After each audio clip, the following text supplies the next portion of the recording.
Politics doesn't have to be negative and personal to be successful. Leadership is about bringing people of all different perspectives together. Have faith in your fellow citizens, my friends. They are kind and generous. We beat fear with hope. We beat cynicism with hard work. We beat negative, divisive politics with a positive vision that brings Canadians together.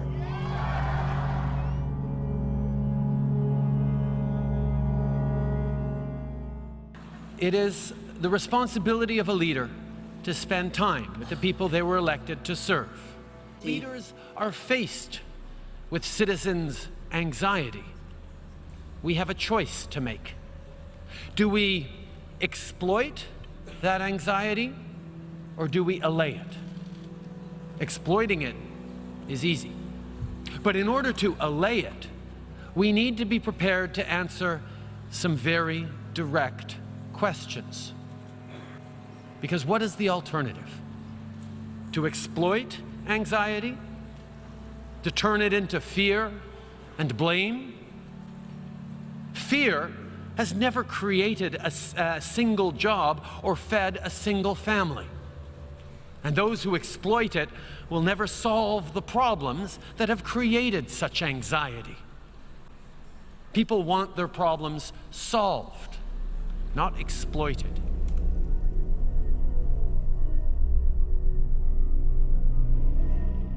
Being a leader on the world stage involves having an ability to engage with all types of people without letting personal feelings overtake one's involuntary movements. Canadians deserve better than politicians who play the fear and division card every time they can. I will not apologize for calling out the politics of cynicism, of fear, of division, of anger, of hatred. Yes, it is an opposition's job and responsibility to challenge, to call out, to say you should do things differently, you can do things differently. That's really important.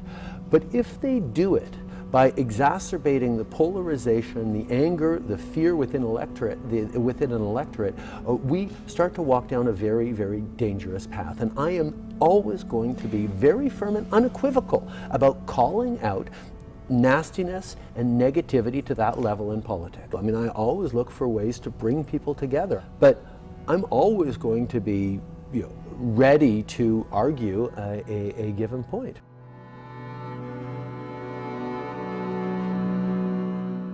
Tonight, Canadians rejected division and negativity. And regardless of how you cast your ballot, ours is a team that will fight for all Canadians. Let us all work hard to bring our country together. We will champion Canada in all its diversity. We will give voice to the voiceless. There is going to be a broad range of perspectives, and our approach as a government, our approach as a country, has always been to listen to diverse views, to understand where they're coming from, what their concerns are, and try and respond as best we can to them. Have a good day, and please give everyone outside my best. Their voices are really important as we approach this next election. Thank you. See, there are people who feel very, very strongly, and rightly, about the big issues we're facing. There are strong voices on all sides of the issues we're facing, and the job of a government, the job of prime ministers, to make sure we're listening to everyone, that we're respecting their views, and we're figuring out what the right path is forward.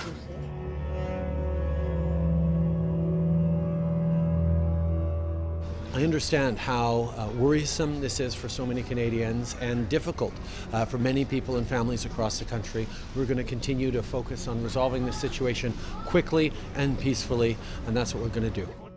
We recognize the important democratic right, and we will always defend it, of peaceful protest. This is an important part of our democracy in Canada.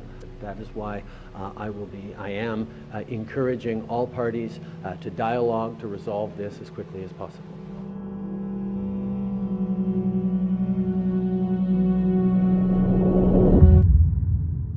To anyone who joined the convoy, think long and hard. about the consequences of your actions. Do not stand for or with freedom, democracy, and the rule of law. There is not a right to protest peacefully, and I condemn these actions. Anyone who thinks there is a right to protest has been listening to everything I've been saying over the past 2 years. There is not a right to make your displeasure known in a democracy. There is not a right to protest peacefully. To those who engage in freedom of expression, assembly, and association, that's protesting that we need to be monitoring and remembering who is choosing to stand up for what and for whom, who they're supporting, about what messages they're putting out.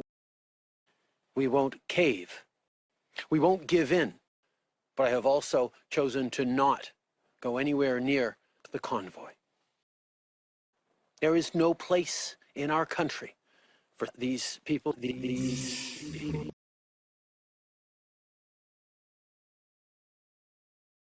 Angry Nazi symbolism and racist desecration of war memorials, hate, Sont souvent misogynes, souvent racistes. threats to Canada, to our democracy, uncomfortable, illegal protesting, steal food, hatred and division on display, who engage in vandalism, dishonor the memory tolerance of our veterans, conspiracy theorists, people were being harassed, hats, threats, violence, abuse or hate, violence, disinformation, swastikas, immediate to emergency situation, even hateful rhetoric, Canada's democracy, condemn these insults, abuse, perform acts of violence, spew hatred, encouraging conspiracy theories online, pain, threats, and disruption, folks peddling disinformation, unrest, shut down our democracy, abuse, intimidate, and harass, disregard for laws to our democracy.